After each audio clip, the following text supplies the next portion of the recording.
ॐ गङ्गातरङ्गरमणीयजटाकलापं गौरीनिरन्तरविभूषितवामभागं नारायणप्रियमनङ्गमदापहारं वाराणसीपुरपतिं भज विश्वनाथं वाराणसीपुरपतिं भज विश्वनाथम्।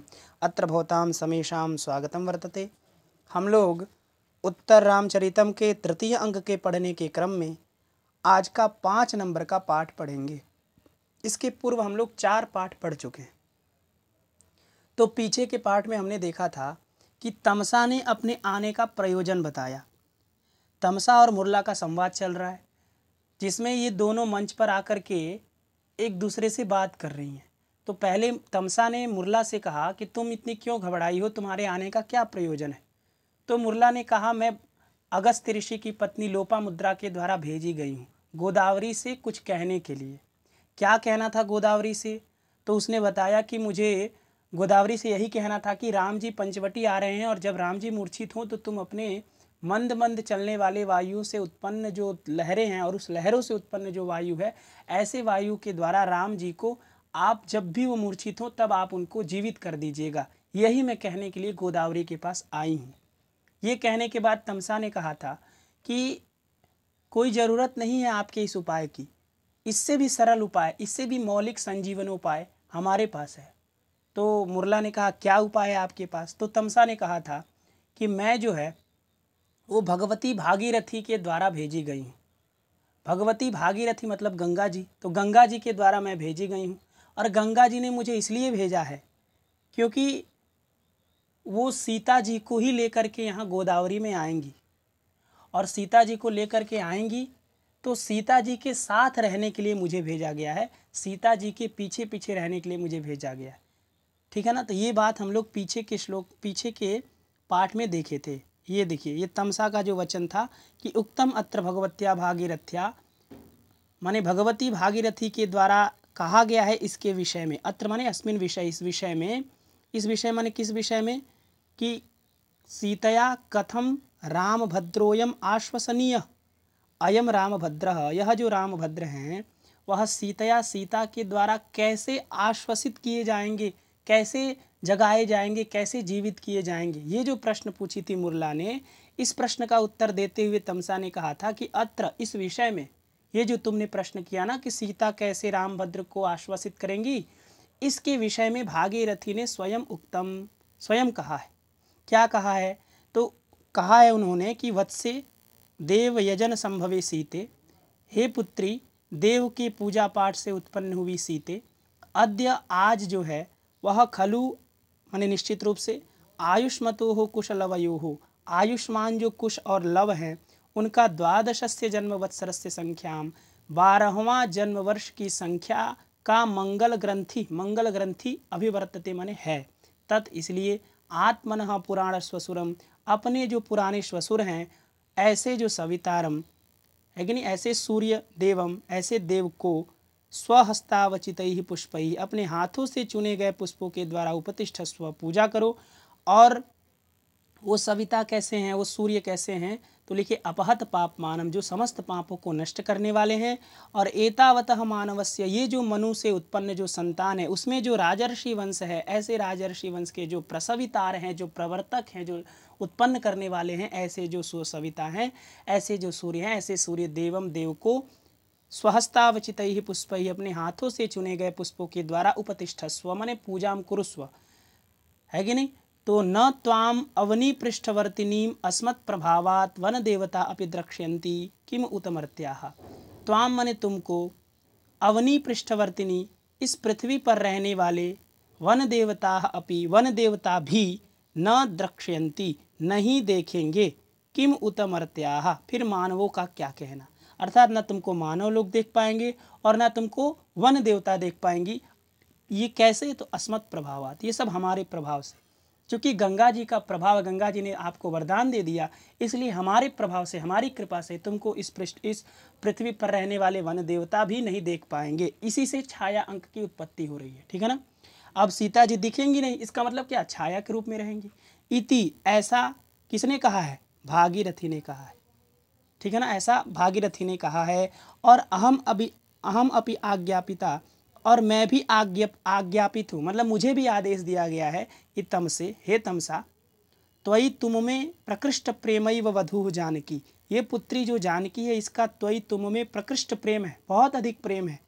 इसलिए अतः इसलिए त्वमेव अस्याः प्रत्यंतरी भव, त्वमेव माने तुम ही, अस्याः माने सीतायाः, प्रत्यंतरी भव माने इसका प्रत्यंतरी हो, इसका मतलब इसके पीछे पीछे चलने वाली हो, अनुसरण करो, सीता के साथ तुम ही रहना, ठीक है ना। तो सा हम, वही मैं, यथा आदिष्टम, जैसा आदेश दिया गया था वैसा अनुतिष्ठामि, वैसा मैं कर रही हूँ।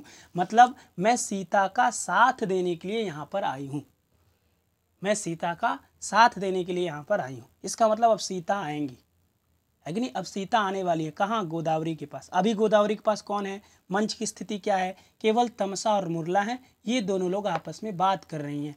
अब यहाँ चूंकि तमसा ने बता दिया कि अब सीता जी यहाँ पर आएंगी और मैं उनका साथ देने के लिए आई हूँ, तो इसके आगे देखिए क्या होता है, ठीक है ना। आगे ये आज का पाठ हम लोग का है, ये तो जितना हमने बताया सब हमने पीछे के पाठ में चर्चा कर लिया था। अब देखिए,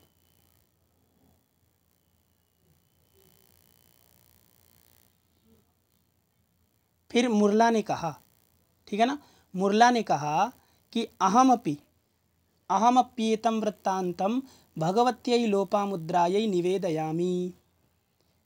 अब चूंकि मुरला का जो उपाय था, जो मुरला ने उपाय लेकर के आया था कि मैं गोदावरी को कह दूंगी कि जब रामभद्र मूर्छित होंगे तो आप उनको जीवित कर दीजिएगा।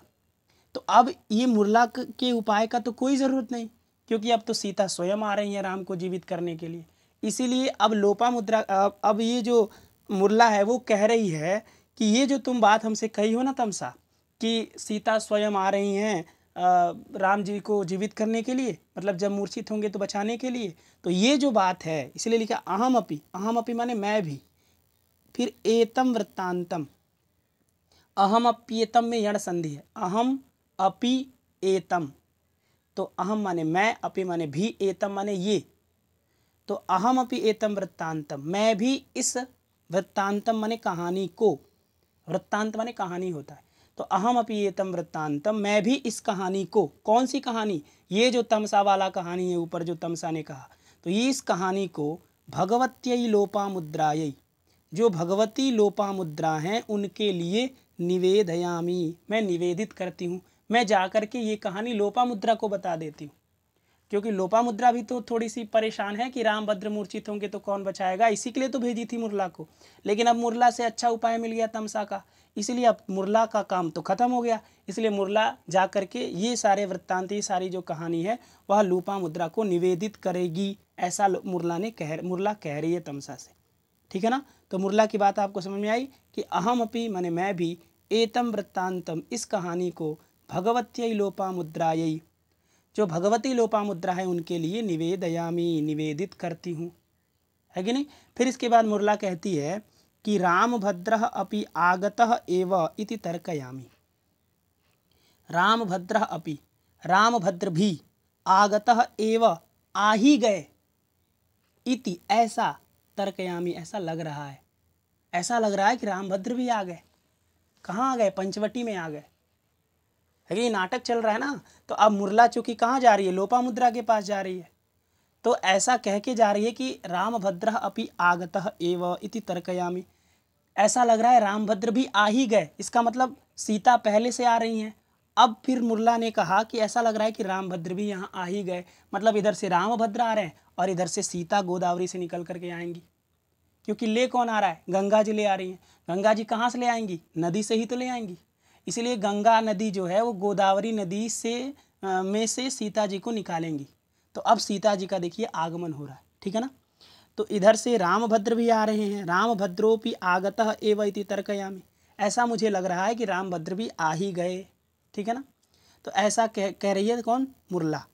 उसके बाद तमसा ने कहा कि तत् माने हो गया इसलिए चूँकि रामभद्र भी आ ही गए, तो तत् माने तो इयम, इयम माने यह, तो इयम कौन, इयम सीता, इयम स्त्रीलिंग में बनता है ना, अयम पुल्लिंग में, इयम स्त्रीलिंग में, इदम नपुंसक लिंग में, तो इयम है तो सीता का बोध होगा, तो तत् इयम, तो इयम माने यह, गोदावरी हृदात निर्गत्य, गोदावरी माने गोदावरी नदी, ह्रद माने होता है ना बहुत गहरा जलाशय, अगाध जलाशय। क्या होता है? क्योंकि तत्रागाध जलो ह्रदः इत्यमर अमर कोश में लिखा है कि तत्र अगाध जल ह्रदः। ह्रद किसको कहते हैं? तो अगाध जल को कहते हैं। जलाशयो जलाधारस तत्रागाध जलो ह्रदः, है कि नहीं? तो जलाशय भी होता है, जलाशयो जलाधार, जलाधार भी कहते हैं।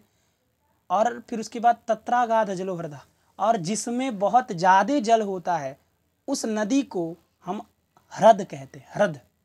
तो गोदावरी ह्रद माने अत्यंत गहरी, अत्यंत जल वाली जो गोदावरी नदी है, ऐसे गोदावरी नदी से, चूंकि देखिए ह्रदात में पंचमी है, ह्रदात और आगे निर्गत्य, अब त को न हो गया यरो अनुनासिक अनुनासिको वासे संधि होकर के, तो इसलिए लिख दिया गोदावरी ह्रदान निर्गत्य।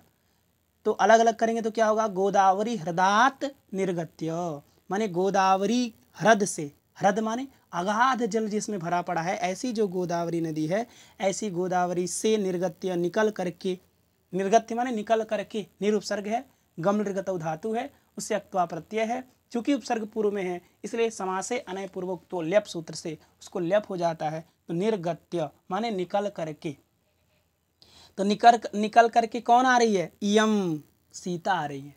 तो सीता जब गोदावरी नदी अगाध जो बहुत जिसमें ज़्यादा जल भरा पड़ा है, ऐसी गोदावरी नदी से निकल करके आ रही हैं सीता। तो जब वो उस गोदावरी नदी से निकल रही हैं तो सीता किस तरह लग रही हैं, सीता कैसी लग रही हैं? तो उन सीता का जो स्वरूप है, सीता का जो स्वरूप है, उस स्वरूप का वर्णन इस श्लोक में तमसा कहती है। ठीक है ना? इस श्लोक में सीता का वर्णन है कि सीता कैसी लग रही है। 12 साल बाद आप सीता को देख रहे हैं, तो 12 साल बाद जब सीता को देख रहे हैं तो सीता किस तरह से लग रही हैं। राम को तो आपने सुना कि राम भद्र कैसे हो गए, तो अनिर्भिन्नो गभीरत्वात् अंतर्गूढ़ घनव्यथः पुटपाक प्रतीकाशो रामस्य करुणो रसः, ये आपने राम को समझा था। अब यहाँ समझेंगे कि सीता कैसी लग रही हैं। गोदावरी के अगाध जल से निकल करके जो आ रही सीता, वो कैसे लग रही हैं। तो इसको तमसा जो है वह मंजू भाषणी नामक छंद में कहती है। ठीक है ना? ये देखिए मंजू भाषणी छंद है। इसमें मंजू भाषणी छंद का लक्षण क्या होता है? तो सजसा जगौ भवति मंजू भाषणी, सजसा जगौ भवति मंजू भाषणी। तो सजसा माने हो गया सगड़, जगड़, सगड़, फिर जगड़ और गुरु। इसका मतलब एक पाद में 13 अक्षर होते हैं। तो एक पाद में 13 होंगे तो द्वितीय पाद में भी 13 होंगे, फिर तृतीय पाद में भी 13, फिर चौथे पाद में भी 13। तो कितने हो गए? 13 दूनी 26 और 26 दूनी 52। मतलब इस पूरे श्लोक में 52 अक्षर होंगे। मंजू भाषणी छंद में 52 अक्षर होते हैं। ठीक है ना? तो एक में 13 होगा तो गिन लीजिए। देखिए 1 2 3 4 5 6 7 8 9 10 11 12 13, है कि नहीं? 13 अचों को गिनते हैं, ध्यान रखिएगा, हल को नहीं गिनते। हल को ऐसा नहीं कि जहाँ 2 संयुक्त अक्षर है तो आप वहाँ 2 गिन ले, जैसे यहाँ पर देखिए, तो यहाँ एक ड को अलग गिन ले, ड को अलग गिन ले, ऐसा नहीं होता है। अचों को गिनते, इसीलिए एक में 13 है, फिर इसमें भी 13 होगा, इसमें भी 13 होगा, इसमें भी 13 होगा, इसलिए सब मिला जुला करके 52 अक्षर होते हैं। किसमें? मंजू भाषणी छंद में। इसका लक्षण आप जान गए, सजसा जगौ भवति मंजू भाषणी, ये इसका लक्षण होता है। ठीक है? तो आइए इस श्लोक के अर्थ पर हम लोग विचार करते हैं। परिपाण्डु दुर्बल कपोल सुंदरम दधति विलोल कबरी कमाननम करुणस्य मूर्तिरथवा शरीरिणी विरह व्यथेव वनमेति जानकी, विरह व्यथेव वनमेति जानकी। परिपाण्डु दुर्बल कपोल सुंदरम दधति विलोल कबरी कमाननम करुणस्य मूर्तिरथवा शरीरिणी विरह व्यथेव वनमेति जानकी। ठीक है? तो पादांत इसका यति होता है, मतलब ये पाद के अंत में यति होगा, यहाँ पर डायरेक्ट यति होगा, बीच में आपको कहीं नहीं रुकना है। उसी तरह इसमें भी, उसी तरह इसमें भी, उसी तरह इसमें भी। तो देखिए जानकी, जानकी माने जनक की पुत्री जानकी। तो जानकी भवभूति लिख रहे हैं, ऐसा नहीं लिख रहे हैं सीता, ऐसा नहीं लिख रहे हैं राम पत्नी, लिख रहे हैं जानकी माने जनक की पुत्री आ रही है ये, क्योंकि राम ने त्याग कर दिया। तो अब राम की पत्नी इस समय नहीं है सीता, क्योंकि राम ने तो त्याग कर दिया, इसलिए भभूति क्या लिख रहे हैं, जानकी एक आ रही है, एक जनक की पुत्री आ रही है। ठीक है ना। तो जानकी वनम एति, जानकी वनम माने वन को, एति एति माने आगच्छति आ रही हैं। जानकी वन को आ रही हैं। जानकी हो गया कर्त्री और वनम हो गया कर्म, एति हो गई क्रिया। एति इड़गतौ धातु की क्रिया है कि नहीं। इड़गतौ धातु प्रथम पुरुष एक वचन में बनता है एति, एति इतः यन्ति, एसी इथः इथः, एमि इवः इमः, इस तरह से इसका रूप चलता है। तो एति माने होता है आगच्छति। क्या होता है, आगच्छति। तो जानकी वनम आगच्छति, जानकी वन को आ रही हैं। कौन से वन में आ रही है, पंचवटी वन में आ रही हैं। ठीक है ना। ये मेन मेरा वाक्य है, बस इतना ही श्लोक है कि जानकी वनम एति, जानकी वन में आ रही हैं। अब जानकी कैसी है भाई साहब, जानकी कैसी है, बस विशेषण है जानकी के कि वो जानकी कैसी हैं। तो लिखा कि जानकी कैसी हैं, तो करुणस्य मूर्ति ही, जो जानकी जो करुण की मूर्ति है। करुण की मूर्ति का मतलब, करुण माने शोक, और शोक की मूर्ति जो जानकी। तो जानकी जब वन में आ रही है तो ऐसा लग रहा है कि मानो करुण की मूर्ति आ रही है वन में। करुण की एक मूर्ति, करुण माने शोक, दुख, तो जिसमें दुख भरा पड़ा है ऐसी एक मूर्ति आ रही है गोदावरी के सामने से वन में, ऐसा लग रहा है। इतना सीता के अंदर शोक भरा है, इतना शोक भरा है, उनके चेहरे में बिल्कुल भी खिलखिलाहट, हंसी नहीं है, इसलिए मूर्ति कहा जा रहा है। मूर्ति कभी हंसता नहीं है। तो न हंस रही है न कुछ, न एकदम उदासीन चेहरा लिए हुए, दुख से भरे पड़े सीता निकल करके आ रही है। इसलिए लिख रहे हैं भभूति जी कि करुणस्य मूर्ति ही, करुण की मूर्ति वनम एति, वन में आ रही है। अथवा, अथवा क्या आ रही है, मूर्ति आ रही है, अथवा मान लीजिए शरीरड़ी एति, शरीरड़ी एति। शरीरड़ी का मतलब क्या होता है, शरीरः अस्ति अस्य, असौ शरीरी। तो शरीरी कहते हैं पुरुष को, जिस पुरुष के पास शरीर होता है उसको कहते हैं शरीरी। और वही यदि स्त्री हो तो जिस स्त्री के पास शरीर होता है उसको हम कहते हैं शरीरिड़ी। तो जानकी स्त्री है ना, इसलिए शरीरिड़ी लिखा है। तो शरीरिड़ी का मतलब जिसके पास शरीर है। किसका शरीर, तो करुणस्य शरीरिड़ी, करुण का शरीर है। तो मानो जो सीता जी का शरीर बना हुआ है ना, वो करुण का बना है, शोक का बना है, दुख का बना है, कष्ट का बना है। और ऐसे करुण का बना हुआ जो शरीर है, ऐसे शरीर से युक्त जो शरीरड़ी जानकी है, ऐसी जानकी वनम एति, वन में आ रही है। ऐसी जानकी वन में आ रही हैं जिनका जो शरीर है वह कैसे बना है, तो करुण रस से बना है। किससे बना है, करुण रस से बना है। तो करुणस्य मूर्ति ही, करुण की मूर्ति, अथवा शरीरड़ी, अथवा करुण को धारण करने वाली जो शरीरड़ी है, ऐसी शरीरड़ी वनम एति, वन में आ रही है। ठीक है ना। तो जो करुण की मूर्ति है, जो करुण की साक्षात मूर्ति आ रही है अथवा शरीरड़ी आ रही है, तो ऐसा लग रहा है जैसे मानो विरह व्यथा इव, विरह व्यथा इव जानकी। विरह व्यथा धन इव होकर के गुण हो गया, तो विरह व्यथेव लिख दिया। तो विरह व्यथा माने विरह से उत्पन्न जो व्यथा, तो विरह से उत्पन्न जो व्यथा, ऐसी व्यथा मानो वनम एति। इव यहाँ उत्प्रेक्षा अर्थ में संभावना किया जा रहा है। विरह व्यथा तो चल करके आएगा नहीं, इसलिए संभावना हो रहा है कि मानो विरह से उत्पन्न व्यथा आ रही है वन में। पहले तो भभूति ने कहा कि करुणस्य मूर्ति, करुण की मानो मूर्ति आ रही है, अथवा शरीरड़ी, अथवा करुण रस को धारण करने वाली कोई शरीरड़ी वन में आ रही है। तो ऐसा लग रहा है जैसे मानो विरह व्यथा इव, मानो साक्षात विरह से उत्पन्न कष्ट ही वन में आ रहा है। राम से जब विरह हुआ है सीता का, तो सीता के अंदर इतना कष्ट भरा पड़ा है, इतना दुख भरा पड़ा है कि मानो विरह व्यथा वन में आ रही है, जानकी नहीं आ रही है। जानकी वनम न एति, विरह व्यथा वनम एति। विरह व्यथा ही वन में आ रही है, ऐसा इव माने मानो, मानो ऐसा।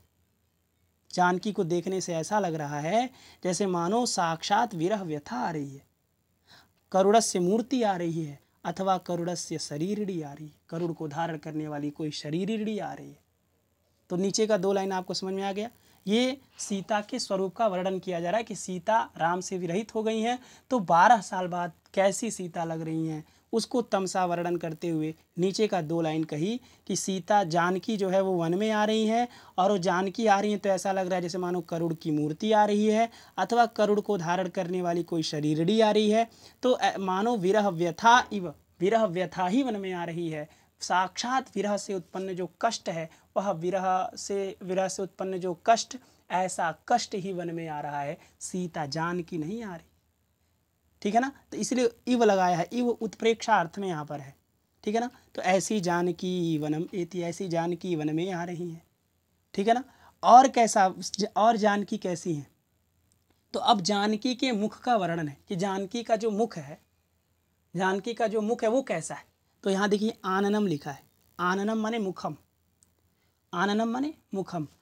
तो उनका मुख कैसा है, तो लिखिए विलोल कबरीकम, जो आननम, तो दधति विलोल कबरीकम आननम, माने विलोल कबरीकम जो आननम, और ऐसे आननम को दधति माने धारण करने वाली जो जानकी। ये दधति के बाद सीधे जानकी पर आएगा, क्योंकि दधति भी प्रथमा विभक्ति एक वचन में बनता है, और जानकी भी प्रथमा विभक्ति एक वचन में बनता है। तो जानकी का विशेषण है क्या, दधति। लेकिन क्या दधति, दधति का अर्थ होता है धारण करती हुई, क्योंकि दधति में दुधाए धारण पोषण यो धातु है, उससे सत्री प्रत्यय कर दिए हैं, तो दधत, और उसके बाद स्त्रीलिंग में उगितश्च सिंगीप कर दिए, तो दधति बन गया। तो दधति का अर्थ हो गया धारण करती हुई, क्योंकि सत्री प्रत्यय है ना, और सत्री प्रत्यय वर्तमान अर्थ में कंटिन्यूअस अर्थ में होता है, कंटिन्यूअस अर्थ में होता है। तो दधति का अर्थ हो गया धारण करती हुई, है कि नहीं। तो क्या धारण करती हुई, तो आननम मुख को, और मुख कैसा, तो लिखिए विलोल कबरीकम।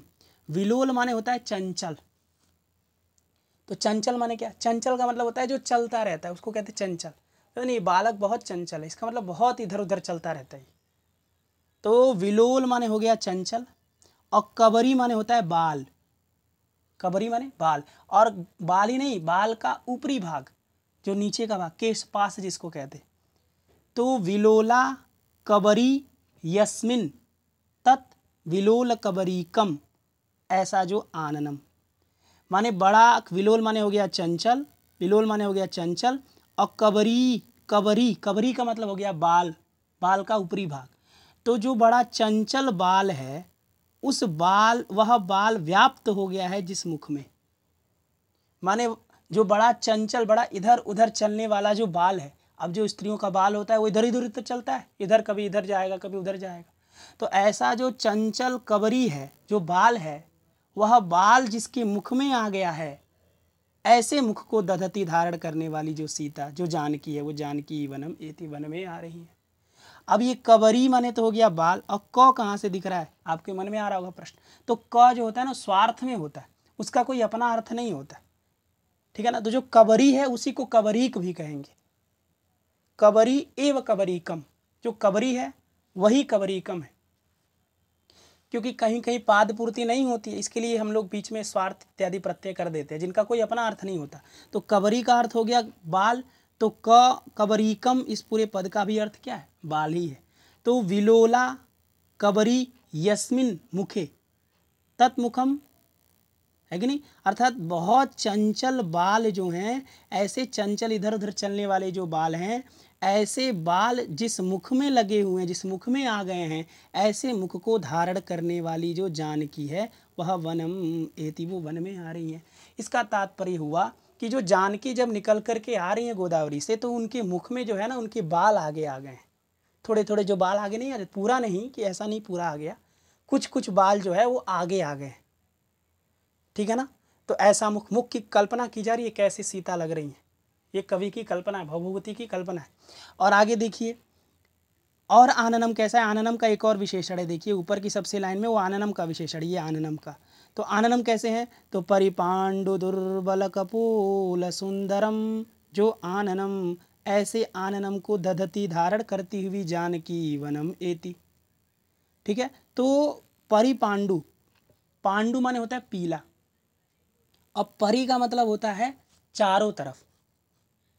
तो चारों तरफ से जो पीला है, चारों तरफ से जो पीला हो गया है और दुर्बल, और बड़ा दुर्बल हो गया है, ऐसा जो कपोल, ऐसा जो गाल, कपोल माने गाल, तो जो पीला हो गया है और जो दुर्बल हो गया है, ऐसा जो कपोल, लेकिन फिर भी सुंदरम, फिर भी सुंदर लग रहा है, ऐसा जो आननम, और ऐसे आननम को दधति धारण करती हुई जो जानकी, वह वनम एति, वन में आ रही है।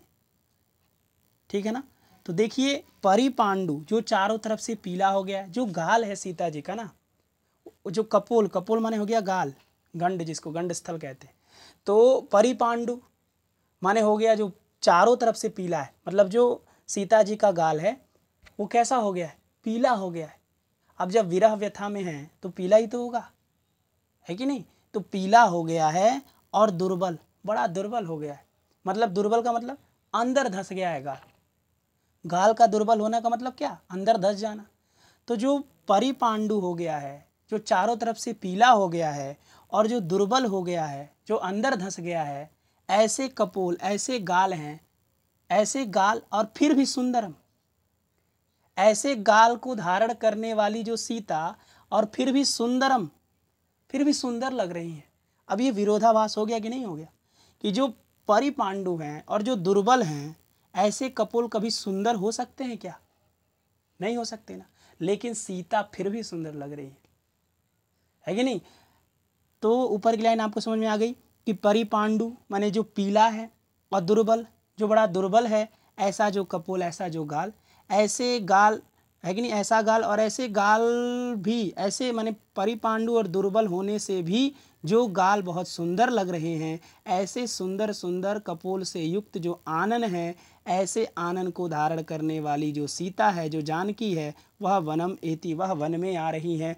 और आननम कैसा है? तो विलोल कबरीकम, अर्थात चंचल जो बाल हैं, ऐसे बालों से युक्त जो आनन है, जो मुख है, जिस मुख पर बड़े चंचल, और जो बड़े चंचल हैं, ऐसे जो बाल हैं वो बाल आ गए हैं, ऐसे मुख को दधति धारण करने वाली जो जानकी, वो वनम एति। तो जब वनम एति तो ऐसा लग रहा है जैसे करुड़स्य मूर्ति ही अथवा शरीरिणी वनम एति, मानो करुड़ की मूर्ति आ रही है अथवा करुड़ की शरीरिणी आ रही है। करुड़ को धारण करने वाली कोई शरीरिणी व्यक्ति है जो आ रही है। और विरह व्यथा इव वनम एति, जो जानकी वनम एति, तो ऐसा लग रहा है जैसे विरह व्यथा वनम एति, विरह से उत्पन्न जो व्यथा है, जो कष्ट है, वही वन में आ रही। इस तरह का वर्णन तमसा ने किया। ठीक है ना। किसका?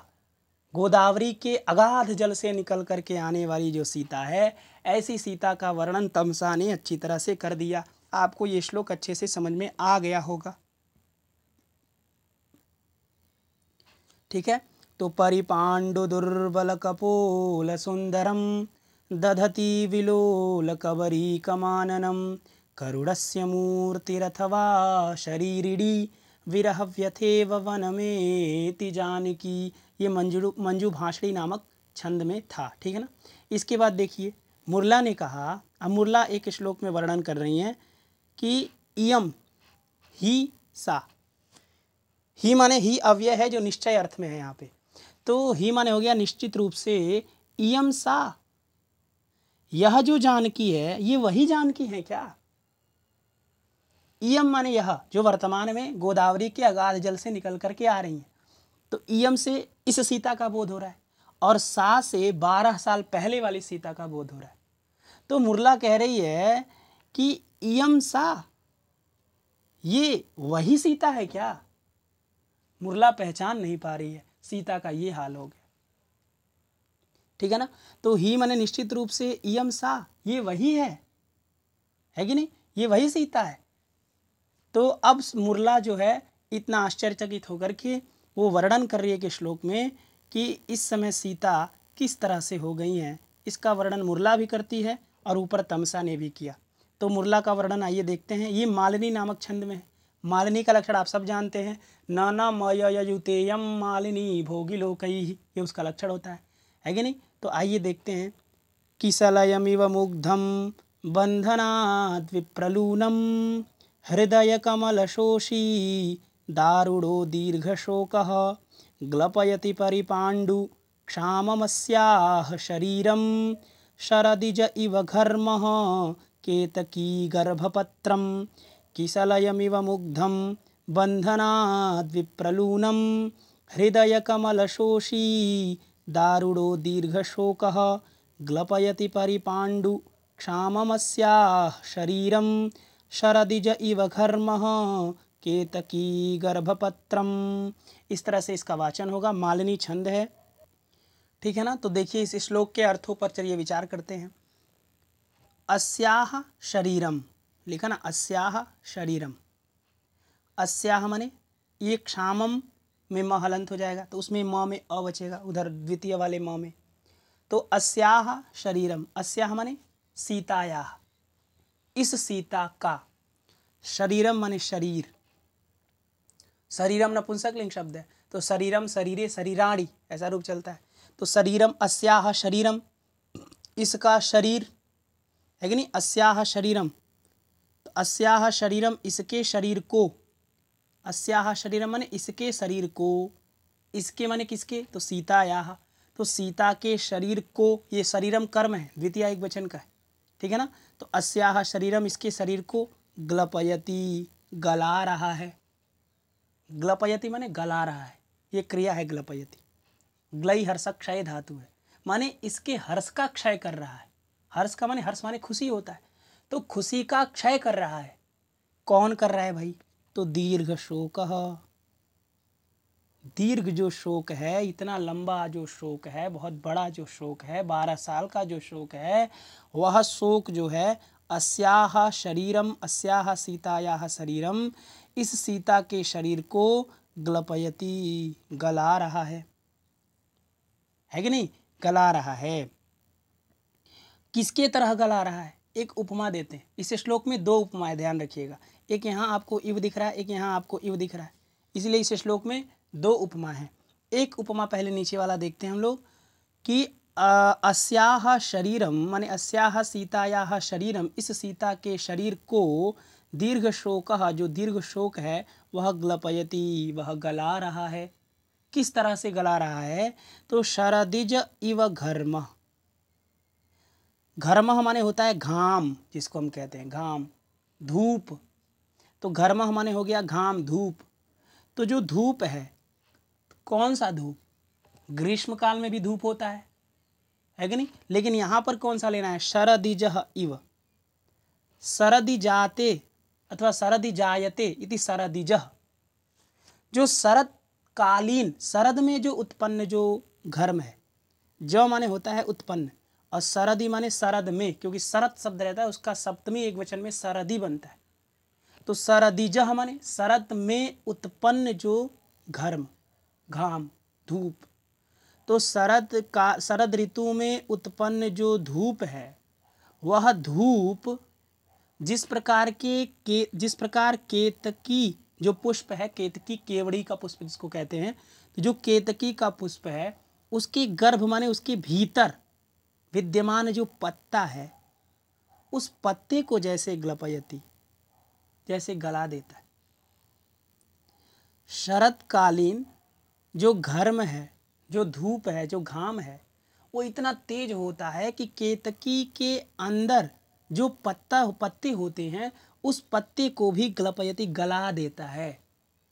उसी तरह, ठीक उसी तरह, उस घर्म की तरह, घर्म से, क्योंकि घर्म ही तो केतकी के अंदर विद्यमान पत्ते को गलाता है, लेकिन वो घर्म कौन सा, तो शरदिजह, शरतकालीन जो घर्म होता है, शरद ऋतु में उत्पन्न जो धूप होता है, वह धूप केतकी के अंदर जो रहता है पुष्प, ऐसे पुष्प को भी, ऐसे पुष्प को गला देता है, ऐसे पत्ते को गला देता है, ठीक है ना। उसी तरह अस्याह शरीरम दीर्घ शोकः ग्लपयति। तो यहाँ पर देखिए घर्म किसको कहा जा रहा है, घाम क्या है, तो दीर्घ शोक ये घाम है, दीर्घ शोक क्या है, घाम है। और ये घर्म जो था वो शरदिज था, शरद में उत्पन्न था। और ये दीर्घ शोक किससे उत्पन्न है? राम से उत्पन्न है, रामज है कि नहीं? रामज है ये दीर्घ शोक। तो रामज से उत्पन्न जो दीर्घ शोक रूपी घाम है, ऐसे घाम से अस्याह शरीरम माने सीता के शरीर को ग्लपयति गला रहा है। जैसे शरतकालीन जो घाम है वह केतकी के गर्भ में जो पत्ता है ऐसे पत्ते को ग्लपयति, उसी तरह घाम रूपी जो यहाँ दीर्घ शोक है, यह दीर्घ शोक अस्याह शरीरम ग्लपयति, इसके शरीर को गला रहा है। उपमा आपको समझ में आ गई किससे किसको उपमा दी गई है कि नहीं? सरदिज कहा गया कौन? राम को, रामज राम से उत्पन्न। और घर्म कहा गया किसको? दीर्घ शोक को, ठीक है ना। और केतकी गर्भ पत्रम किसको कहा गया? शरीरम को। और ऐसे शरीरम को ग्लपयति गला रहा है, दिन प्रतिदिन गला रहा है दीर्घ शोक, ये जो बहुत बड़ा शोक है, ठीक है ना। बस यही मेन वाक्य था, बाकी सब विशेषण है, ठीक है ना। तो दीर्घ शोक अस्याह शरीरम ग्लपयति, ये मेन वाक्य था। अब दीर्घ शोक कैसा है? तो लिखिए दारुड़ा, जो बड़ा भयानक है, बड़ा भयंकर है। दीर्घ शोक ये आसान दीर्घ शोक नहीं है, ये बहुत भयंकर है, राम के द्वारा दिया गया ये दीर्घ शोक है। ऐसे भयंकर, ऐसे कठिन है कि नहीं, ऐसे जो कठिन दीर्घ शोक है, ऐसे कठिन दीर्घ शोक जो है वो इनके शरीर को गला रहा है, जो बड़ा कठिन है, जो बड़ा दुस्सह है। दारुड़ो माने दुस्सह है, कठिन है, सहने योग्य नहीं है ये दीर्घ शोक। कोई सह सकता है 12 साल तक? तो इसीलिए दारुड़ा ये विशेषण लगा गया, जो बड़ा दुस्सह है, दुखे न सहितुम योग्य, जो बड़ा दुख से सहने योग्य है, ऐसा जो दीर्घ शोक है वह दीर्घ शोक अस्याह शरीरम ग्लपयति। और कैसा है दीर्घ शोक? एक और विशेषण है, हृदय कमल शोषी जो दीर्घ शोक। हृदय माने हो गया हृदय, कमल माने हो गया कमल की तरह जो हृदय, हृदय कमलम इव इति हृदय कमलम, जो कमल रूपी हृदय है, जो कमल रूपी हृदय है उसको शोषी, उसको सुखाने वाला जो दीर्घ शोक। दीर्घ शोक कैसा है? जो हृदय रूपी कमल है उसको जो सुखा देता है। सीता का जो हृदय है और हृदय रूपी जो उनका कमल है, उस कमल को सुखा देने वाला जो दीर्घ शोक है, ऐसा दीर्घ शोक अस्याह शरीरम ग्लपयति, इनके शरीर को गला रहा है, दिन प्रतिदिन गला रहा है। दुबली होती जा रही है सीता, और सीता दुबली हो रही, साथ साथ में जो उनका हृदय है, हृदय रूपी कमल है, वो भी सूख रहा है, हृदय भी सूख रहा है कि नहीं? मतलब हृदय सूखने का मतलब अंदर से सीता तो पूरी तरह से गल चुकी है, लेकिन ऊपर का शरीर भी उनका पूरी तरह से अब गल रहा है। इस सब का कारण क्या है? दीर्घ शोक। दीर्घ शोक गला रहा है। बात समझ में आ गई कि कैसा दीर्घ शोक कहा? तो लिखे हृदय रूपी कमल को सुखाने वाला, और दारुड़ा बड़ा दुस्सह, जो सहने योग्य नहीं है, जो बड़ा कठिन है, जो बड़ा भयंकर है, ऐसा जो दीर्घ शोक जो है वह अस्याह शरीरम ग्लपयति, इनके शरीर को गला रहा है। अब शरीरम का विशेषण देखिए कि शरीरम कैसा? तो परिपांडु, जो चारों तरफ से पीला हो गया है। अब ये ऊपर की तमसा ने भी कहा था कि परिपांडु दुर्बल कपोल सुंदरम, तो परिपांडु दोनों लोग कह रहे हैं, क्योंकि साक्षात दिख रहा होगा कि पीला दिख रही है। तो परिपांडु जो शरीरम, जो चारों तरफ से पीला हो गया है ऐसा शरीर। लेकिन चूंकि ऊपर के श्लोक में तमसा ने कपोल का वर्णन किया था, तब कहा था कि परिपांडु कपोल, जो बड़े पीला हो गया ऐसा जो कपोल। लेकिन ये पूरे शरीर को कह रही हैं मुरला की परिपांडु शरीरम। परिपांडु ये नपुंसकलिंग शब्द है, तो परिपांडु शरीरम कि नहीं, जो पीला है ऐसा जो शरीर। और परि माने चारों तरफ, परितः पांडु इति परिपांडु, जो चारों तरफ से पीला है ऐसा जो शरीर, ऐसे शरीर को है कि नहीं, ऐसे शरीर को ग्लपयति गला रहा है। और कैसा शरीर? तो क्षामम, क्षामम का मतलब होता है बहुत दुबला, बहुत दुबला पतला।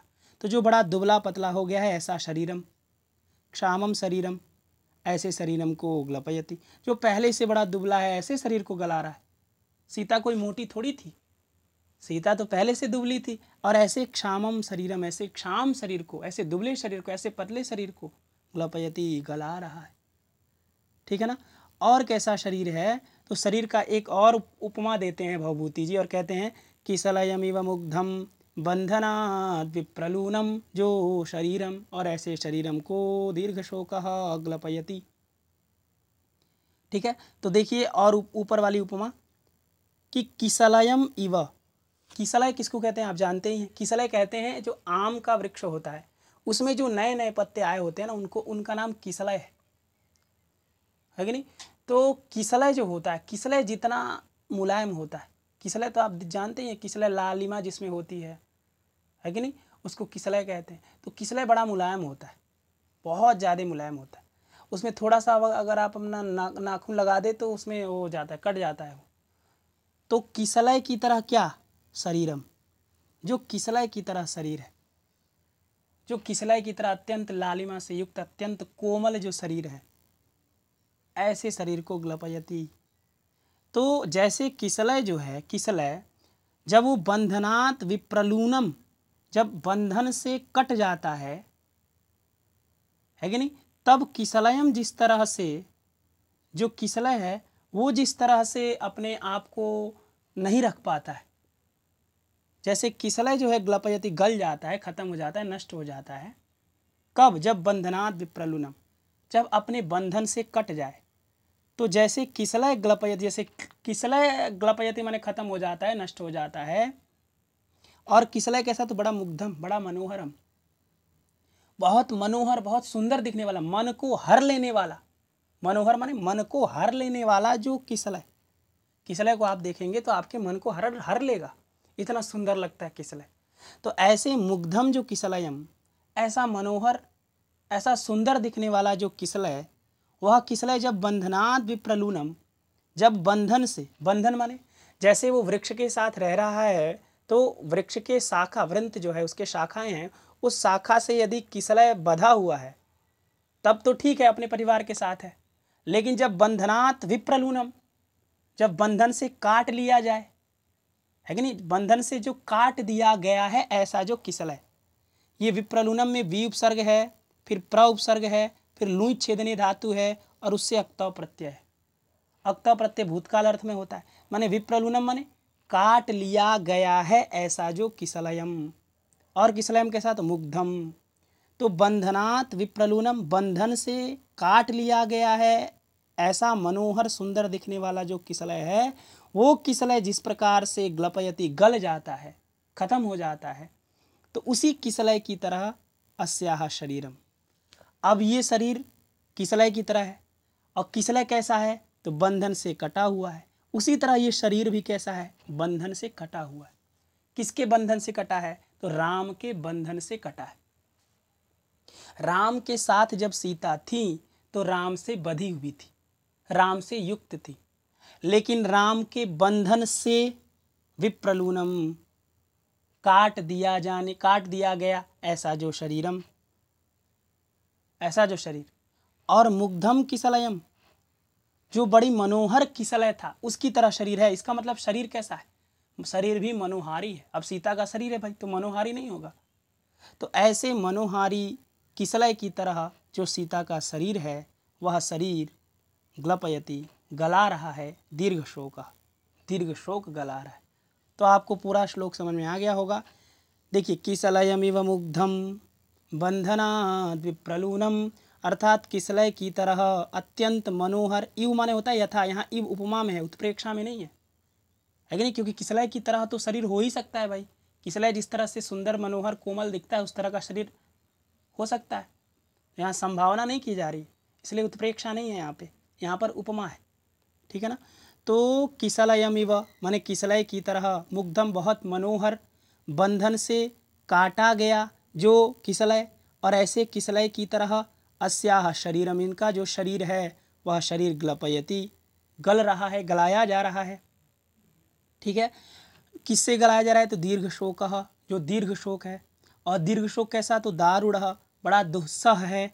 और कैसा है? तो हृदय कमल शोषी, जो दीर्घ शोक, हृदय रूपी कमल को सुखाने वाला जो दीर्घ शोक है, वह दीर्घ शोक अस्याह सीतायाह शरीरम, इस सीता के शरीर को ग्लपयति, गला रहा है। शरीर कैसा है? तो परिपांडु, जो चारों तरफ से पीला हो गया है, और क्षामम, जो बड़ा दुबला पतला हो गया है। ऐसे शरीरम, ऐसे शरीर को ग्लपयति गला रहा है। कैसे गला रहा है? जैसे शरतकालीन जो घाम होता है, शरद में उत्पन्न, शरदिजातः इति शरदिजः, शरद में उत्पन्न जो घाम है, जो धूप है, वह केतकी के अंदर विद्यमान जो पत्ता है, ऐसे पत्ते को जैसे ग्लपयति जैसे गला देता है, उसी घर्म की तरह जो दीर्घ रूपी शोक है, यह शोक भी अस्याह शरीरम ग्लपयति, इनके शरीर को गला रहा है। ठीक है, आपको ये श्लोक समझ में अच्छे से आ गया होगा। तो किसलयमिव मुग्धम बंधनात् विप्रलूनम हृदय कमल शोषी दारुणो दीर्घ शोकः ग्लपयति परिपाण्डु क्षाममस्याः शरीरम शरदिज इव घर्मः केतकी गर्भपत्रम।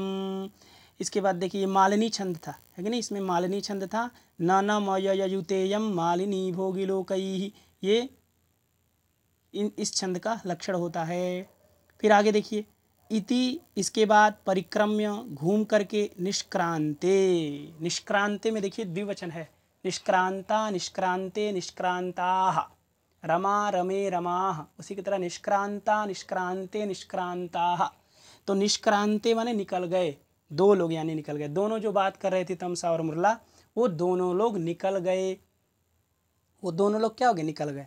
इति माने इसके बाद परिक्रम्य घूम करके, परिक्रम्य माने होता है घूम करके, तो मंच पर घूम करके और निष्क्रांते निकल गए।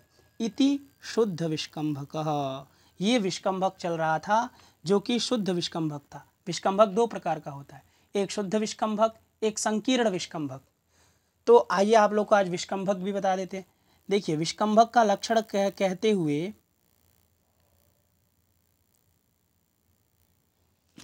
साहित्य दर्पणकार आचार्य विश्वनाथ जी ने लिखा है कि वृत्तवर्तिष्यमाणानां कथांशानां निदर्शकः संक्षिप्तार्थस्तु विष्कंभ आदौ अंकस्य दर्शितः, इस तरह से वहाँ पर लिखा है।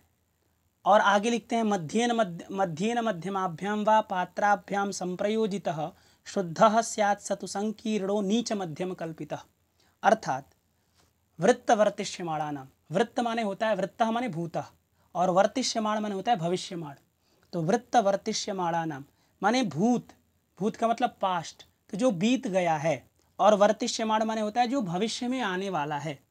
तो जो बीत गया है और जो भविष्य में आने वाला है, ऐसे कथांशानाम, ऐसे कथा के अंशों को, ऐसे कथा के भागों को निदर्शकः, जो दिखाता है, जो दिखाने वाला है कि नहीं? तो वृत्त वर्तिष्यमाणानाम माने वृत्त माने भूत, वर्तिष्यमाण माने भविष्यमाण होने वाला, जो कथांशानाम जो कथा के अंश हैं, जो कथा के भाग हैं, उसका निदर्शकः, उसको दिखाने वाला। वृत्त वर्तिष्यमाणानाम कथांशानाम निदर्शकः, और कैसा? तो संक्षिप्तार्थ, संक्षिप्त अर्थ में होना चाहिए, बहुत बड़ा अर्थ नहीं होना चाहिए। बहुत बड़ा ऐसा नहीं कि आप पूरा एक अंक ले लीजिए, 10-12 श्लोक उसमें डाल दीजिए, इस तरह का नहीं होता विष्कंभक। संक्षिप्तार्थ बड़े संक्षिप्त में होता है, बहुत उसकी जो वस्तु, उसकी जो कथा वस्तु होती है वो बड़ी संक्षेप में होती है, वो 1-2 श्लोक में ख़त्म हो जाती है। ठीक है ना? तो इसी तरह उन्होंने कहा कि संक्षिप्तार्थ बड़ा संक्षेप में होना चाहिए। संक्षिप्तार्थस्तु विष्कंभ, उसी को विष्कंभ कहते हैं, विष्कंभक कहते हैं। आदौ अंकस्य दर्शितः, और हमेशा ये अंक के आदि में दिखाया जाता है, अंक के आदि में। जैसे यहाँ हमने प्रारंभ किया था तृतीय अंक, तो उस तृतीय अंक के देखिए आदि में, आदि में माने पहले, तो तृतीय अंक का जो प्रारंभ हो रहा था वो विष्कंभक से ही हो रहा था। इसीलिए हमेशा ये अंक के आदि में दिखाया जाता है, यही लक्षण किया जाता है विष्कंभक का। वृत्तवर्तिष्यमाणानाम माने भूत और भविष्य की जो सूचना देता है, कथांशानाम कथा के अंशों का जो निदर्शक है, जो दिखाने वाला होता है, और संक्षिप्तार्थस्तु, और संक्षिप्त अर्थ में होता है। संक्षिप्तार्थस्तु विष्कंभ, उसी को विष्कंभक कहते हैं। आदौ अंकस्य दर्शितः, ये अंक के आदि में दिखाया जाता है। अब वो विष्कंभक दो प्रकार का होता है, एक होता है शुद्ध विष्कंभक, एक होता है संकीर्ण विष्कंभक। शुद्ध विष्कंभक किसे कहते हैं, संकीर्ण विष्कंभक किसे कहते हैं? तो उसका लक्षण लिखते हुए साहित्य दर्पणकार लिखते हैं कि मध्येन मध्यमाभ्याम वा पात्राभ्याम संप्रयोजितः शुद्धः स्यात्। इसका मतलब मध्येन, मध्येन माने मध्यम के द्वारा। तो मध्यम पात्र, पात्र 3 होते हैं ना, एक होते हैं उत्तम, एक होते हैं मध्यम और एक होते हैं अधम। तो यदि मध्यम पात्र के द्वारा, मध्येन मध्यमाभ्याम वा, अर्थात एक मध्यम पात्र अथवा 2 मध्यम पात्रों के द्वारा, ठीक है ना, दो मध्यम पात्रों के द्वारा, माने एक मध्यम पात्र और एक और मध्यम पात्र, ऐसे दो मध्यम पात्रों के द्वारा मध्येन मध्यमाभ्याम वा पात्राभ्याम संप्रयोजित। तो एक मध्यम पात्र अथवा दो मध्यम पात्रों के द्वारा जो मध्येन मध्यमाभ्याम व पात्राभ्याम संप्रयोजित, माने दो मध्यम पात्रों के द्वारा जो किया गया जो विष्कंभक है, जो विष्कंभक दो मध्यम पात्र आपस में बात करते हुए प्रारंभ करते, ठीक है ना, शुद्ध स्यात्, वही शुद्ध विष्कंभक होता है, उसको शुद्ध विष्कंभक कहते हैं। और जो आगे देखिए, आगे क्या लिखते हैं कि मध्येन मध्यमाभ्याम वा पात्राभ्याम संप्रयोजितः शुद्धः स्यात् स तु संकीर्णो नीच मध्यम कल्पितः। और संकीर्णः नीच मध्यम कल्पितः, नीच मध्यम कल्पितः, कल्पितः माने समनुष्ठितः, अर्थात एक नीच पात्र रहे और एक मध्यम पात्र रहे। तो एक नीच पात्र और एक मध्यम पात्र बात करते हुए जब विष्कंभक का प्रारंभ करते हैं तो उसको हम क्या कहते हैं, संकीर्ण विष्कंभक कहते हैं। तो शुद्ध विष्कंभक उसे कहेंगे जिसमें दोनों पात्र मध्यम पात्र हों। दो मध्यम पात्र जब आपस में बात करते हुए किसी विष्कंभक का प्रारंभ करते हैं तो वो कहा जाता है शुद्ध विष्कंभक। और जब एक नीच पात्र रहे और एक मध्यम पात्र रहे और वो जब दोनों लोग बात करते हुए किसी विष्कंभक को प्रारंभ करते हैं तो उसको हम संकीर्ण विष्कंभक कहते हैं। अब प्रश्न आता है कि ये कैसे जानेंगे कि मध्यम पात्र कौन है और नीच पात्र कौन है। तो देखिए, मध्यम पात्र जो होता है ना वो हमेशा संस्कृत में बोलता है, दोनों मध्यम पात्र संस्कृत में बोलेंगे। और जो नीच पात्र होता है वो अपने प्राकृत भाषा में बोलता है, जो उस समय की भाषा थी प्राकृत भाषा। तो प्राकृत भाषा में जो बोले तो आप समझ जाइए ये नीच पात्र है। और मध्यम पात्र कैसे होते हैं, तो हमेशा संस्कृत में बोलते हैं, ठीक है ना। तो आप ऐसे भी आजकल के ज़माने में देखिए ना, जो गांव में रहते हैं लोग, यदि भोजपुरी बोलते हैं लोग अथवा अपनी स्थानीय भाषा बोलते हैं तो उनको थोड़ा सा कम महत्व दिया जाता है। और जो जा कर के इंग्लिश बोलते हैं, जा कर के हिंदी बोलते हैं, उनको बहुत कहा जाता है बहुत पढ़े लिखे लोग हैं। तो उसी तरह उस समय भी जो संस्कृत बोलता था वो उत्तम था, वो मध्यम था। और जो अपनी भाषा बोलता था, प्राकृत बोलता था, उसको हम नीच पात्र में कहते थे। तो उसी तरह उसी हिसाब से ये लक्षण भी लिखा कि नीच पात्र उसे कहते हैं जो संस्कृत में बोलता है, नीच पात्र उसे कहते हैं जो अपनी प्राकृत भाषा में बोलता है, और मध्यम पात्र अथवा उत्तम पात्र उसे कहते हैं जो अपनी संस्कृत में बोलता है। तो उसी तरह से जो संस्कृत में बोले वो होगा मध्यम पात्र। और यदि दोनों व्यक्ति संस्कृत में बोलते हुए अंक का प्रारंभ करते हैं, विष्कंभक का प्रारंभ करते हैं, तो आपको समझना है वो मध्यम पात्र है। और यदि मध्यम पात्र बोलते हुए प्रारंभ कर रहे हैं, इसका मतलब वो शुद्ध विष्कंभक है, ठीक है ना। और उसी तरह यदि एक नीच पात्र हो और एक मध्यम पात्र हो अथवा दोनों नीच पात्र हो, है कि नहीं, एक मध्यम हो एक नीच हो तो भी संकीर्ण, और यदि दोनों नीच हो तो भी संकीर्ण।